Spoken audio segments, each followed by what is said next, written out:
சமீபத்தில் 2 மிகப்பெரிய இயற்கை பேரிடர்களை எதிர்கொண்டோம்.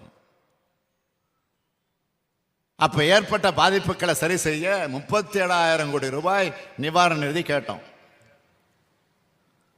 அதை கொடுத்துட்டு தமிழ்நாட்டுக்கு பிரதமர் வராரா? இல்ல, ₹1 கூட, ஒரு சல்லிகாசு கூட இன்னும் கொடுக்கல. தமிழ்நாட்டு மக்களுக்கு நிதி உதவி செய்ய மாட்டாங்களாம். ஆனா தங்களோட பதவி நாற்காலியை காப்பாத்திக்கிட்டு அதுக்காக ஆதரவு கேட்டு வராங்களாம். தமிழ்நாட்டு மக்கள் ஒருபோதும் இவங்களை பார்த்து நிச்சயம் ஏமாற மாட்டாங்கன்னு அழுத்தம் திருத்தமாக நான் சொல்ல விரும்புகிறேன்.